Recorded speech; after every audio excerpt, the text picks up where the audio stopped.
அதை சரியாக பயன்படுத்தினான் அவனை அது உயரத்திற்கு கொண்டு சென்று நிறுத்திவிடும். இல்லை என்றால் அவனும் திருணவர்த்தனைப் போல பூமியில் மண்ணோடு மண்ணாகி விடுவான்.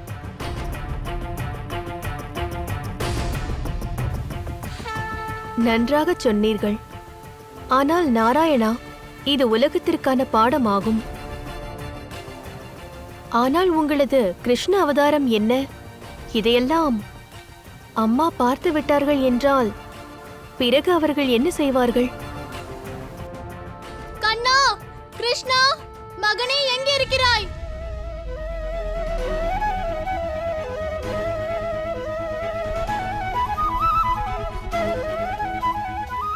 இது என் கண்ணனின் புல்லாங்குழலின் இசையாகும். கண்ணா, கிருஷ்ணா,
கிருஷ்ணா, நன்றாக இருக்கிறாயா?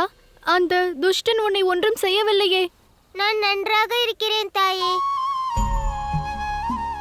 இதெல்லாம் என்ன லீலை கிருஷ்ணா? புல்லாங்குழல் வாசித்துக் கொண்டே எங்க போனாய்?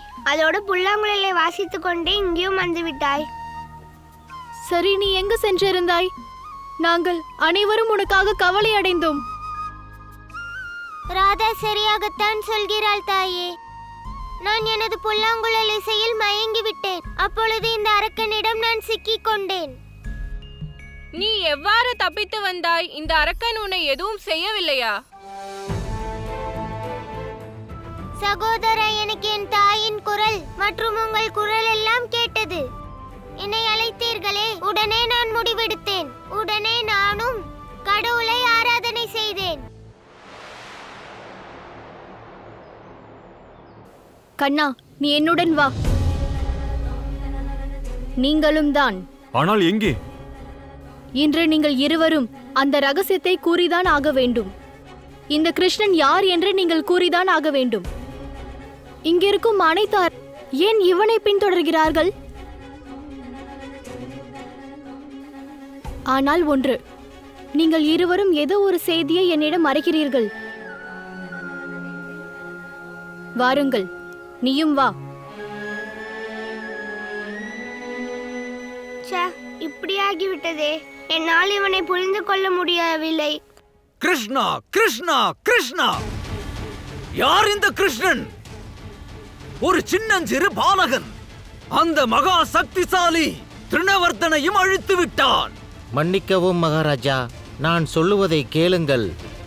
நீங்கள் கிருஷ்ணனின் பகையை மறந்துவிட்டு கடவுளை வணங்கி வழிபடுங்கள். அதோடு உங்கள் சகோதரியிடம் போய் மன்னிப்பு கேட்டு விடுதலை செய்யுங்கள். அப்போதுதான் இவனிடத்தில் இருந்து தப்பிக்க முடியும்.